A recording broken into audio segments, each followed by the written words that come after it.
If I can get the share permission.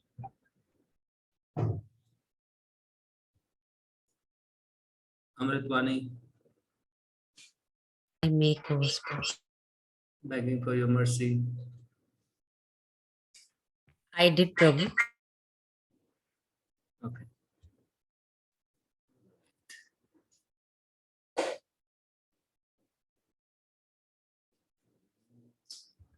Om Namo Bhagavate Vasudevaya. Om Namo Bhagavate Vasudevaya. Om Namo Bhagavate Vasudevaya. Narayanam Namaskrityam Naram Chaiva Narottamam Devim Saraswatim Vyasam Tato Jayamudiraye Nashtaprayeshu Bhadreshu Nityam Bhagavata Sevaya Bhagavati Uttam Shloke Bhaktir Bhavati Nashtiki. Reading from Srimad Bhagavatam, Canto 2, Chapter 7, Scheduled Incarnations. This is a conversation between Narada and Lord Brahma. Brahma is telling Narad Muni all the different incarnations that appear. Tubhyam cha Narad Bhisham Bhagavan Vividha Bhavena Sadhu Paritushta Uvacha Yogam Yanam cha Bhagavatam Atma Satattva Deepam Yad Vasudeva Sharana Vidur Anjasheva. O Narada, you were taught about the signs of God and his transcendental loving service by the personality of Godhead in his incarnation of Hamsa Avatara. He was very much pleased with you due to your intense proportion of devotional service. He also explained unto you lucidly the full science of devotional service, which is specially understandable by persons who are soul surrendered unto Lord Vasudeva, the personality of Godhead. Can you read this? This is very nice report. Prabhupada is saying the devotee and devotional service are two correlative terms. Unless one is inclined to be a devotee of the Lord, he cannot enter into the intricacies of devotional service. Lord Shri Krishna wanted to explain the Bhagavad Gita, which is the science of devotional service, unto Sri Arjuna, because Arjuna was not only his friend, but a great devotee as well. The whole process is that all living entities, being constitutionally part and parcels of the Supreme Living Being, the absolute personality of God, and have proportionately minute independence of action also. So the preliminary qualification for entering into the devotional service of the Lord is that one become a willing cooperator, and as such one should voluntarily cooperate with persons who are already engaged in the transcendental devotional service of the Lord. By cooperating with such persons, the prospective candidate will gradually learn the techniques of devotional service, and with the progress of such learning, one becomes proportionately free from the contamination of material association. Such a purificatory process will establish the prospective candidate in firm faith and gradually elevate him to the stage of transcendental taste for such devotional service. Thus he acquires a genuine attachment for the devotional service of the Lord, and his conviction carries him to the point of ecstasy just prior to the stage of transcendental love. So this is such a powerful purport here, where Prabhupada is really saying that unless and until one actually cooperates, and it's interesting because the last instruction that Prabhupada gave was that your love for me will be shown by how well you cooperate with each other. And so this mode of cooperation allows us to actually become free from the contamination of material infection. And Prabhupada saying that unless one is inclined in that way, one cannot enter into the intricacies of devotional service. So what I was thinking was that it also means that there are so many intricacies of devotional service which are so difficult to understand. What are those intricacies of devotional service which are so difficult to understand and which we cannot understand unless and until we become a devotee? Yeah, I guess as we read Chaitanya Charitamrita especially, we see that there are so many intricacies in Lord Chaitanya's behavior with his devotees. The devotees, each and every pastime in Chaitanya Charitamrita reveals an intricacy of devotional service. Like Lord Chaitanya's pastime with Mukunda Datta, where he said, "You will not see me for a million lifetimes." And how Mukunda Datta responds to that, and how Chaitanya Mahaprabhu responds to that. The great intricacy of devotional service is revealed, like this hope against hope, rather than Mukunda Datta becoming so upset that, hey, you are giving darshan to everybody right now, but you are saying, I will get your darshan after a million lifetimes. Why are you so discriminating against me? But rather than his heart was filled with gratitude, oh, wow, I'll see you after 1 million lifetimes. So that there lies a great intricacy. Yeah, we were reading Chaitanya Charitamrita with Mukunda Maharaj the other day, And I was just really, really struck by the Chota Haridas pastime. Such an intricate point. How is a person, as an outsider, supposed to understand that just on the basis of knowledge? One has to really, really understand the mood and the heart of Chaitanya Mahaprabhu. Why is he doing that? For a fault that seems so small. Chota Haridas had not committed a gross act, just a simple fault, and yet Chaitanya Mahaprabhu punished him very severely. Now, if we just see that without having a devotional attitude, then what will happen is we will never understand these intricacies, and one will actually quickly must misunderstand the process of Krishna consciousness. There is so much to it than what meets the eye. And we see that, like Lord Balaram punishing Brahmaharshana. In Chaitanya Charitamrita, it's full. Why is he beating up Advaita Acharya? For what reason? And why is Advaita Acharya in ecstasy? I remember I asked this question in the very early years of my Krishna consciousness. And I think I asked this question to Mukunda Maharaj, and he said, no, I didn't ask this to Mukunda Maharaj. I actually asked this to some other devotee, and I don't remember the name. And he said, yes, when you become mature, then you'll understand. Why is Advaita Acharya in ecstasy? Then the pastime of Govinda stepping over Lord Chaitanya to go inside the room to massage him. But when it was time for him to come out and take prashadam himself, he did not come out, because now how can he cross over Lord Chaitanya for his own sake? Such a subtle point. Such an intricacy right there. Such an intricacy right there. And without really understanding these little intricacies, one cannot actually truly understand bhakti. Because how to act in a particular situation, how to respond, how to maintain proper Vaishnava behavior, that is actually the secret. That is where the secrets of bhakti lies. And that's what Prabhupada is saying here, that unless one becomes a willing cooperator, then one will not learn that. Just this morning, we met with this devotee. You're going to say the same thing? I wanted to say this pastime that she told us today, that there is this very advanced Vaishnava, 100+ years old, and he just got COVID. So so the Mataji and another servant of Maharaj was taking care of him. And for some reason, this morning, Mataji was not able to go and be with him for like 2-3 hours. And the servant was also kind of got tied up. So when Mataji came to meet Maharaj, Maharaj was literally like falling on her feet and asking, what offense did I create so that you were not present here? And he was not like angry with her that, why were you absent from my service? Rather, he was asking her, please forgive me for my offense for which you chose to not be present here.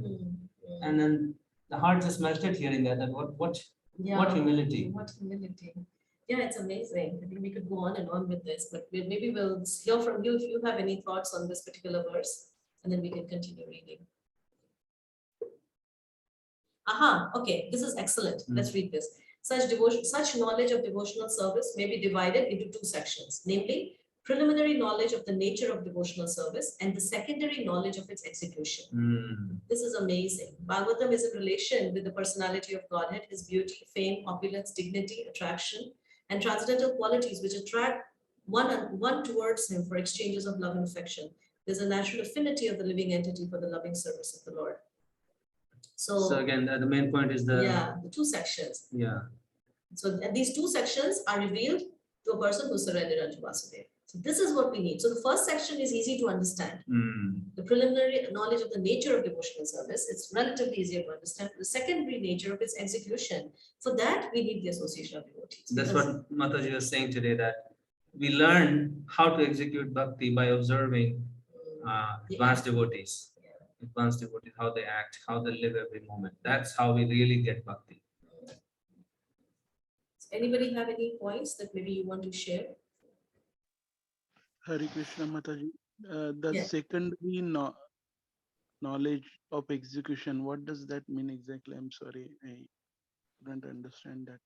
Secondary knowledge of execution is how to execute bhakti under the direction of spiritual master, under the direction of devotees. What are the practical ways our behavior, our attitude, how we respond to different situations, like when we are put into different situations, good or difficult. That is a secondary knowledge of. It's not secondary in the sense that, but I think Prabhupada is saying that first that preliminary knowledge comes. That's the basic. And the foundation, and then this is the real, more important one. How to execute bhakti. to execute bhakti. And it means that there are so many things. We notice this that, what does it mean? Like we use all these words, right? Surrender. Such a big word. What does it mean? But it can be unpacked into very, very, very, very, very, very minute details of Krishna consciousness. At this particular moment, what does it mean for me to surrender? If my Guru Maharaj, he wants water, and if I get him milk, then that's not surrender, right? So like that, it boils down. Or, for example, like Prabhupada Maharaj once made this point, that Guru Maharaj wants milk or whatever, water. And then I say, okay, he's asked me to get water. So then I rush out, from the temple room. I push people aside. I barge into the temple, the kitchen. I get upset with a couple of people. I get the water. I again barge back, pushing people away, and maybe hurting a few people along the way. And then I go back and I hand over the water. Now the instruction has been fulfilled, but how the instruction has been fulfilled and what is the mood in which that instruction has been fulfilled is equally important. And that's what it means, the intricacies of devotional life, which means that the execution, how do I execute? And for that, one has to really, really spend, that's what takes actually a lifetime. That's what takes a lifetime. Everything else is easy to understand within 6 months to a year. Any new person, if they're particularly interested in philosophy, they can very quickly understand the philosophy of Bhagavad Gita and Srimad Bhagavatam. It's not so difficult, but where the rubber meets the road is actually how are we executing? How are we walking our talk? How are we upholding these principles of, humility and tolerance and forbearance and so on and so forth. And in that way, and that we learn actually by seeing that. What is for us, as we are here in Mayapur, every day is like being in school. Every single day. It's like starting. It feels like we're starting from kindergarten again. Yeah, it feels like we're starting all over again because every day we are noticing, we're learning, we're seeing what personalism means, what bhakti means, what Vaishnava behavior means, what advancement means. Right? So many things. What tolerance means. What tolerance means, yes. So text 20. Chakram cha dikshva vihitam dasashu swatejo manvantareshu manuvamsadharo vibharti dusteshu rajashu daman vadadhat swakirtim satte triprishta usatim prathayam charitre. As the incarnation of Manu, the Lord became the descendant of the Manu dynasty and ruled over the miscreant kingly order, subduing them by his powerful wheel weapon. Undeterred in all circumstances, his rule was characterized by his glorious fame, which spread over the 3 lokas and above them to the planetary system of Satyaloka, the topmost in the universe. So I guess whatever Krishna does in whatever incarnation, it is for the ultimate welfare of all beings, and his fame naturally spreads in whatever way he do, whatever way he executes. And this fame is transcendental fame because this is one of the opulences of Krishna. Just like when the sun rises, the sunshine automatically spreads, doesn't have to do anything. So similarly, when Krishna does anything, then his fame is transcendental. What does it mean? That fame, when it is received and perceived by living entities, that fame purifies the heart of living entities. The mundane fame, on the other hand, there are so many people who are famous in this world and very famous, and people have 10 million Instagram followers or 20 million Instagram followers. But that fame is harmful for the people who receive it. It's also harmful for the people who consume it, for the person who's famous themselves. And it does not really spread because it's basically covers. There's a difference between spreading and covering. So that fame basically covers everybody in further ignorance. Yeah, and it's amazing how it may appear to have a certain glitter. For such a long time, he might often speak about a friend of his from college who seemed to have a profile which was like made in heaven. Any kid would look at him and go like, oh my goodness, like if I could be there, like my life would be perfect. And Nimai just met up with him. I mean, he was being flown in like private jets and stuff, Anyways, I think apparently he came to DC and I met up with him and he was sharing with us that he's so unhappy in his job. And the reason is because he feels like he's just a cog in the machine. And even though he's getting like, somebody is making millions of him. Yeah. And he's just like, okay. And he's getting a lot. So but still he feels that he's getting his peanuts. Yeah, he's just getting peanuts. And so, it was such a, such a moment, really for the teachable moment for Nima, and also definitely this, we know that, but again, every time we hear it, it leaves an imprint that, yeah, all of this fame, all of this power, all of this, all of this is actually ultimately, it's a process of being cheated. And even in Krishna consciousness, we may feel that, yeah, if I received it, then I've somehow made it, but actually it's not the path of, it's not necessarily the path of progress. So I guess this fame is the worst kind of poison in this material life. There's so many things which are very heavy to digest, but the hardest of them is this fame. So a devotee wants to or tries to cultivate this mood of spreading the fame of Guru, spreading the fame of Krishna, spreading the fame of other Vaishnavas. But when it comes to receiving any fame, a devotee is very averse to his own or her fame. Because that's one thing that keeps us in this material world. This fame only belongs to Krishna actually. This word fame, yeah, this is one of the Shri, right? Bhagavan, Bhaga. This is one of the Bhagas. So this fame actually only belongs to Krishna. So when we try to get it in any shape or form, it will just burn us, burn our heart. That's something that people who are in the industry, where there's so much fame, they talk about it. That in spite of all of that, they're empty. And not just that they're empty, but sometimes they have to resort to drugs, they have to resort to all kinds of substance abuse just so they can go through life, they can go through the day. Because when fame comes, it intoxicates, but when fame goes, it destroys. It destroys. So I don't know if we can maybe pause here. Yeah, take some reflections. Because otherwise it's just us talking, right? So thank you. It's nice to see you, Anchita, Amrita. Sure.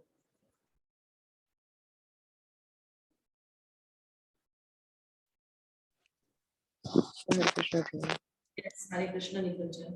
When you started talking, like when we were reading Bhagavad Gita, one point that you mentioned that when we say like 4 kind of defaults are in me, for me, it's very difficult to imagine that they are in me. To me, I try to hide it. Oh, they are there in the subtle consciousness, but they are not in me actually. So to realize that, it's very difficult to accept, right? Yeah. The conditioned state, especially, after we become a devotee, one of the biggest challenges for us is to see, is to see inwards and see that actually all of these things that is being talked about actually is in me. And as long as I haven't walked, just the other day we were talking to Vaisheshika Prabhu, and he made this point about how the whole process of anartha nivritti is like a vast desert. And so it is a vast desert, and there's no shortcut.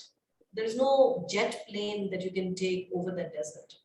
One has to walk, one has to crawl on that desert in order to cross it. There's nothing else one can do. One has to come down on one's knees and beg, beg the acharyas, beg Krishna for a little drop of mercy so that we can cross over this. Otherwise, we will die in this desert.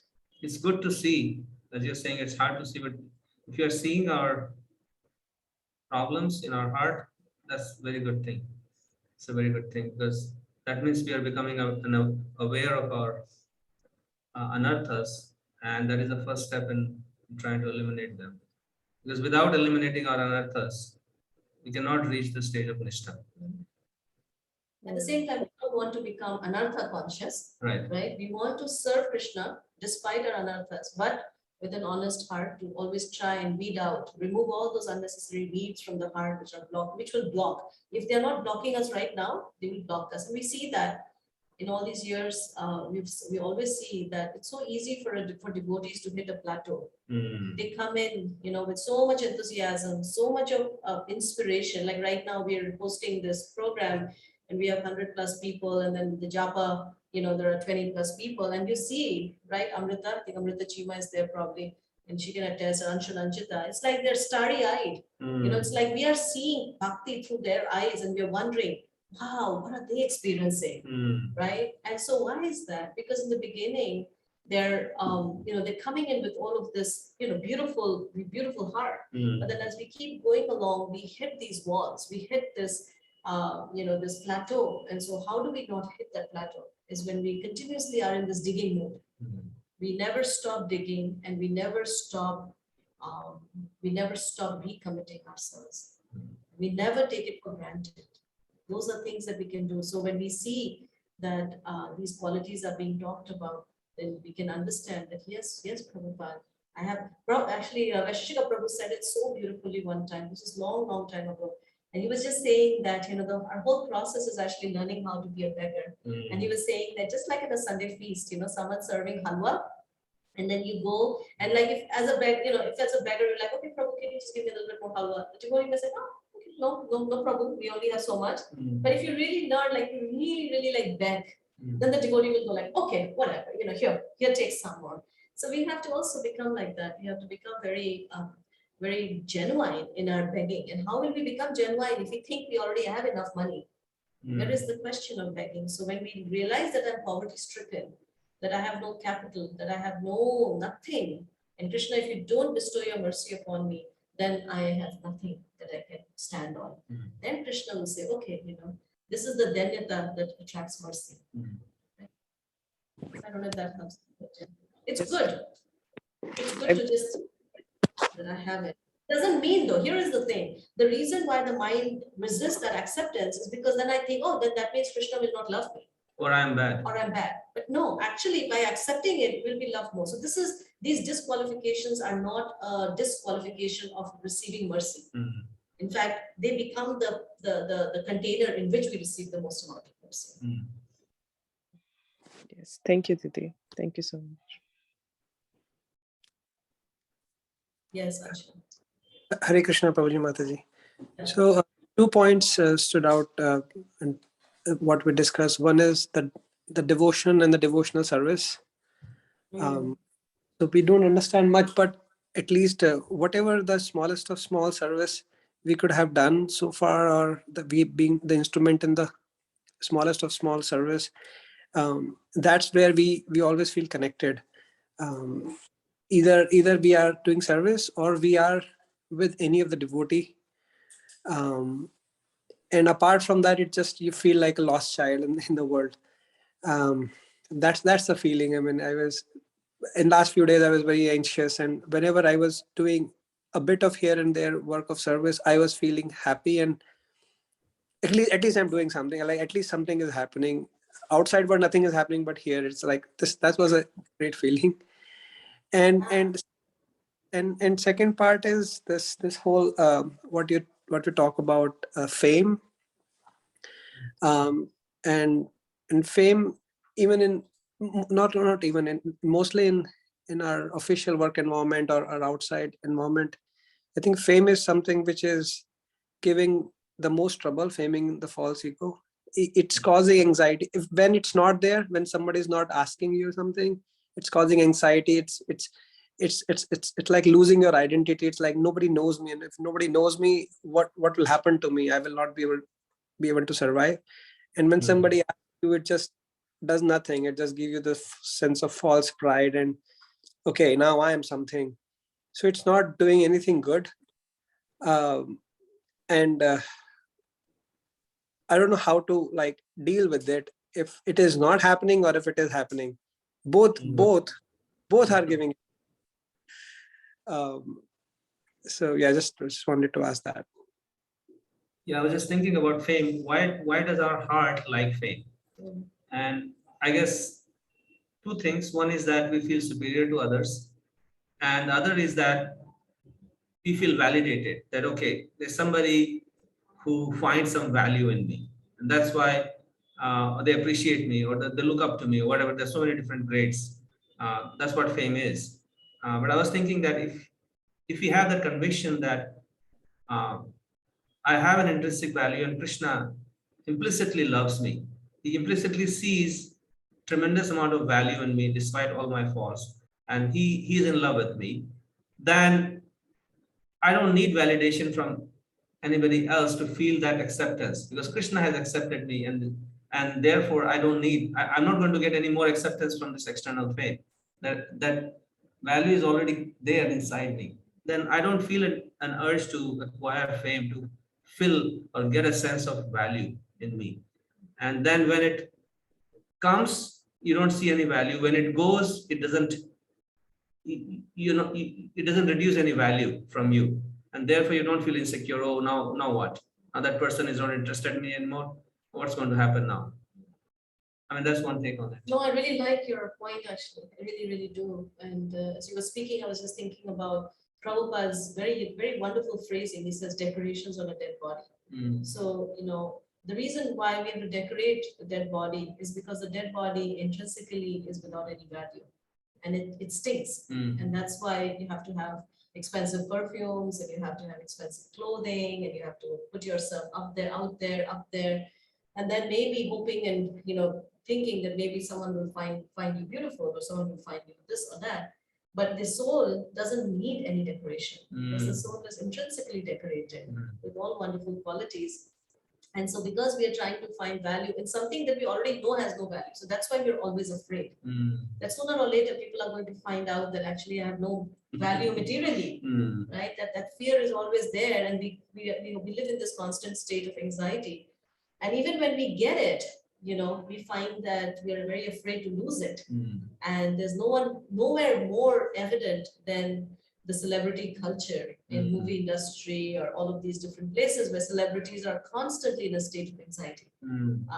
So yeah, it's just something that is again a part of the illusory energy of Krishna. And it is also described that out of all of the different things that are hard to give up in Krishna consciousness, the desire for name, fame, power, and position is the most difficult to give up.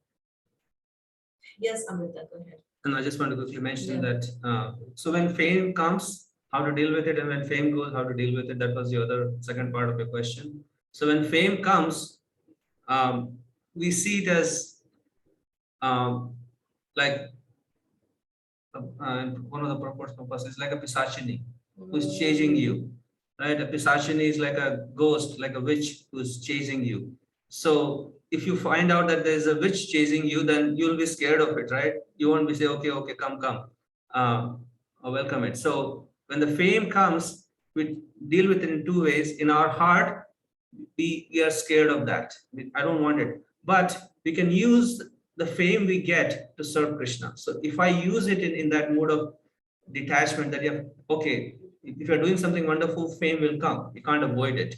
So when it comes, we are internally detached from it, but at the same time, we use it in whatever way we can, possibly, to serve Krishna and to serve Krishna's devotees. And we pass it on. And then we pass it on to Guru. We pass it on to the Guru Parampara. That it is not for me. It is because I just have borrowed plumes, and I don't deserve this. So if it's coming from you, it goes to you. And when it goes away, then we feel happy. Okay, it's like in the summer the heat increases, and in the evening it cools down. You feel so happy. Okay, and the temperature is down again. Yes, Amrita, go ahead. Yeah, Hare Krishna. Yeah, beautiful discussion about bhakti. And it just made me think that, it feels like when you're practicing bhakti in the material world, it feels like you're swimming against the tide. If you stop swimming, you'll drown. That is, if you don't practice bhakti, you're going to drown in this, material world. And the association of devotees is like your flotation device, that keeps you afloat. It makes it easier to swim against that tide. So that was just a thought that came into my mind, because when you talked about how initially you come with so much enthusiasm, and then it gets harder when it when you look at the practical application of bhakti. It does, you constantly deal with different things that you have to pass. So yeah. I just wanted to share that. Nice. Very nice. Very nice point. This is actually the secret. We have seen stalwart people come into the process of Krishna consciousness and wither away. And when we look back, what we see is this quality of wanting, of I guess, I don't know how to put it, but basically, not having enough patience to fortify oneself, to make a solid foundation, so that as the house gets constructed, like you said, fame is like something that, like if the head is not strong enough and you put heavy plumes on top, then the head and the shoulders will not be able to bear the weight of it, right? So we want to first, become, solidly, fortify ourselves and always be in that humble position. And then when we receive all these opulences of bhakti, then hopefully those opulences will not distract us and it will not pull us into a completely different direction. So one should always be very mindful of that. And in that way, I always, think about like Radhanath Swami and even Vaisheshwar Prabhu and Mukunda Maharaj and years and years and years of menial service, years and years of humble service, just digging the ground, just being alone, just Tossed around. Yeah. It's like when you hear their life story, what you see is there's been a lot of, like, when you take soil and you work that soil, you work that soil, and you work that soil, and you work that soil, and finally the soil becomes so fertile that it's easy to grow a plant in it, and it's very fertile. And then those external things like fame or this and that, it doesn't bother you anymore. No, it doesn't affect you. No, it doesn't. For that person who's seen Radhanath Swami, telling a little child, said that everyone comes to me for something. It's like, and I remember Nirupala Mataji was once sharing that when he got off at the airport in San Francisco and no one had actually come to receive him, only Vaisheshwar Prabhu had gone to, Maharaj was so relieved. He said, it was so nice, like there's no one, it's just, you've come to receive, it's just such a relief. So these Vaishnavas, they accept fame in a mode of service. To them, that's a burden of love that they carry. And they see this is a fame of Prabhupada. They see this is a fame of Krishna, not their own doing. Because ultimately it is Prabhupada's fame. It is Prabhupada's fame. Yes, Vishnu Radha Prabhu. Yeah, Hare Krishna, Lokapatman Vidarbha Mataji. I think I missed listening you for quite a long time. And it's very pleasant to hear you, and especially about devotion. And I think a question arises about this fame part in my mind. Like, I understand how to deal with fame or no fame, but I was thinking at the same time, should we give fame to the devotees where they deserve, especially the appreciation that should be done because, if a fellow devotee or any other person has done something which requires a fame, we should give a fame for that, appreciation for those things. So giving is required. That's what I was thinking. Yeah, we should definitely appreciate any devotee. This is our practice of Krishna Bhakti, is to appreciate devotees, because that what we appreciate, as Sri Kapil says, appreciates within us. We just recently learned a final point on appreciating others, is that when we over appreciate somebody beyond their adhikar, then that is harmful for the person who is receiving that appreciation. When we underappreciate somebody, then it is harmful for us. So that has to be done carefully. Even when we appreciate people, our fellow devotees, or somebody who's more advanced than us, or somebody who's junior to us, it has to be done with the proper consciousness. Apart from proper consciousness, it has to be done again with proper understanding of how to appreciate. The how is actually very, very important. Like, for example, Narada is coming to Lord Brahma Mm. and he's appreciating Lord Brahma, Mm. but he gets chastised. Mm. He says, don't you know? Mm. You're putting me on this position. You don't know who is the supreme. Mm. So, which means that we have to learn the art of how to appreciate. Like, for example, as an example, Prabhupada is there. Or for example, in our temple, we don't offer obeisances to the devotees when the curtain is open. We don't worship Tulsi Devi when the deity curtain is open. Yeah. Right. So there are these finer principles that why? Because Krishna is there. In front of Krishna, we don't do this, right? So in the same way, even in that hierarchy, we learn, how to appreciate different Vaishnavas. Otherwise, we might even get chastised. Yeah. Right. That this is the suppose there is our Guru Maharaj, and in front of our Guru Maharaj, if we over glorify someone, right? Yeah. Or if you glorify one devotee, but they are of the same stature. If you glorify one but don't say anything about the other, that can become an offense. And sometimes in this con we tend to use words very loosely, like, "Oh Prabhu, you are a pure devotee," or somebody does something a little bit, "Oh, you are a pure devotee." So we should be careful in using these words because we don't have an understanding of what a pure devotee means. So appreciation should be there with proper deliberations. Proper deliberation. Yeah, and I was just thinking that, like for example, another intricate point is like, say our spiritual master is taking prasada, and then he has another few other god brothers who join him. So appreciating also means that how to appreciate his god brothers and how to appreciate our Guru Maharaj in front of his god brothers. That is also part of it. So there's so much finesse. There's so much of finesse, in Krishna consciousness, and one has to learn that.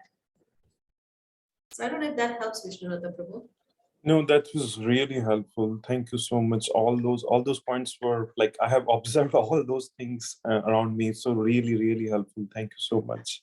Yeah, and I think that's what makes Krishna consciousness such a subtle science.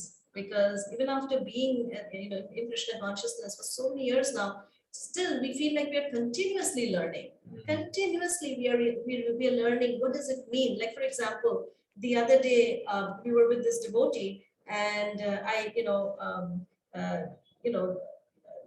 she had her sandals were like one on top of each other. So I bent down to I guess straighten it. And she immediately said, no, it's an offense. If you touch even the feet of a Vaishnava without their desire, that's offense. Like the world of offenses and the world of appreciation. Or if you eat their uchista without their permission. Remnants. Uchista means remnants of their food. If you eat it without their permission, then it can become an offense. Of course, for spiritual master, we can accept it. Right. But like what we mean is that it's much more than what meets the eye. There is a general principle that we should appreciate, but then there is a lot of other finer details there. How to appreciate, how much to appreciate, in what way to appreciate, in front of whom to appreciate. How much to appreciate. How much to appreciate. So there's a whole thing there. Yeah, I think thank can you. point Yes. here. I think it happens because we also appreciate people, but we appreciate, I have seen it with my own self, we appreciate people from a place, what has that person done for me, rather than what is that person standing for. So there is a certain element of it's like, again, your false ego is being satisfied. That is first part. And also the second part is that we have to see what not what the other person is doing, but what that person is, right? Like Vaishnavas are Vaishnavas. So sometimes we can see that one person is doing more than the other. So we respect the person who is doing more. And please correct me, that's, but I think in different spheres of life, and the theme is also right, like when you do a lot of things and people will appreciate, there will be a time when you won't be able to do it. So for our standing, we should, I think for our own safety, we should always respect everyone around us. And we will definitely have special places for people in our heart. But judging people on the basis of how much they are doing, what they are doing, it's not a perfect parameter, I personally feel. And it can fail many times, because then you can judge people from a very because bigger senior devotees also, after a while, they don't engage in many activities, right? They are just devotees. So I don't know whether I'm able to put it properly, but I feel that not judging just on the basis of what that person is doing for me, and it is nice, it's a personal movement and it'll attract the heart, but just on the basis we can actually make it can be an offense also. So Very nice point, Radhika. That's true. And yeah, I mean, there are so many, like for example, Bhaktisiddhanta Saraswati Thakur, he did so much. Gaurkishore Das Babaji, on the other hand, just sat in the place and he was just chanting. But Bhaktisiddhanta Saraswati Thakur, in one of his Vyasa Puja offerings, he says that actually the boat is running, but the engine is Gaurkishore Das Babaji. So, thank you. So we can end. Bhuvaneshwari, it's so good to see you. We missed you so much. Anchita, any thoughts from you? Bhaktilata also, if you have anything. Hare Krishna Mataji, Hare Krishna Prabhuji. So Yes. thank you for the wonderful lecture. I was just thinking about how to appropriately appreciate other devotees, because we talked about we should not do it. It should not be under appreciation. It should not be over appreciation. So yeah, I mean, it is difficult, but I believe it will come through practice and association with the devotees. Yes. Yes, as you observe other advanced devotees, how they do it, and I guess, yeah, just being mindful of it. You don't have to be like over cautious about it, but just being mindful of it. Okay.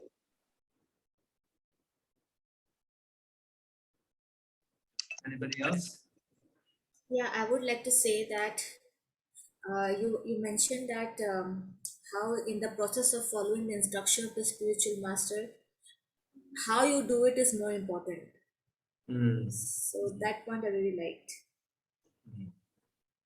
In that, how lies the secret of bhakti actually? How is where we have to really dig deeper into our heart, deal with our weaknesses and strengths as well. Because sometimes our strength can become our weakness too.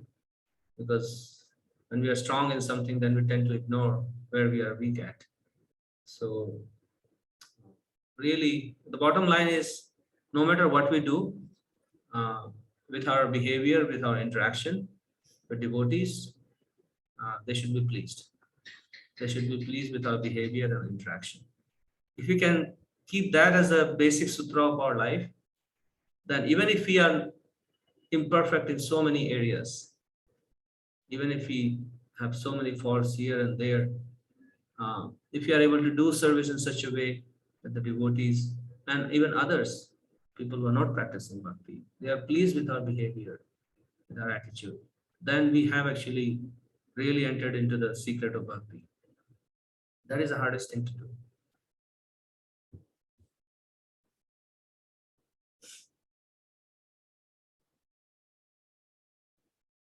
All right. So we'll thank you so much. We'll again tagline please. Hare Krishna. Yes, Hare Krishna, Prabhu. Sasandra.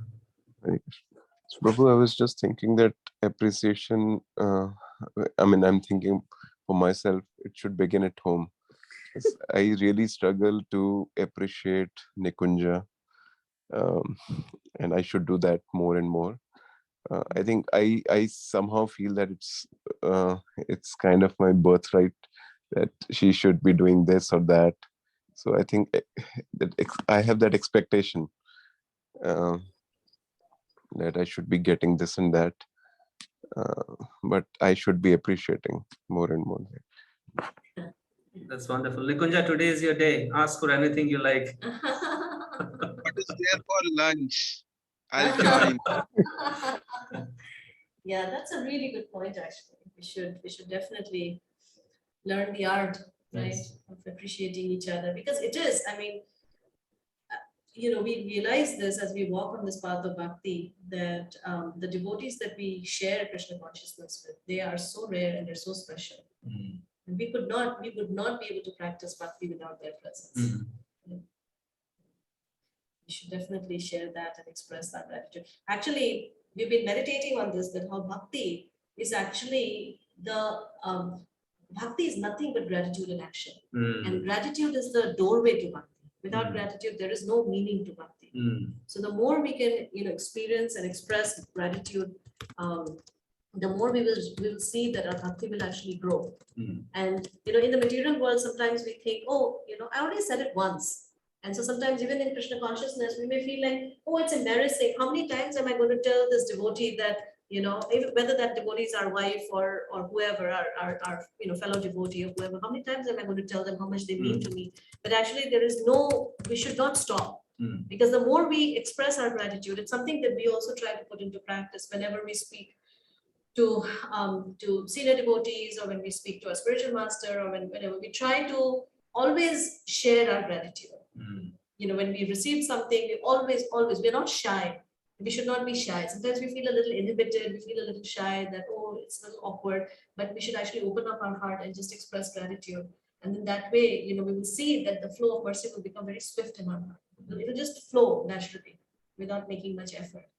So we should not leave any opportunity where we can express our love. And that will create such a happy society. It will create loving families, it will create loving communities, and it will create a happy, loving world.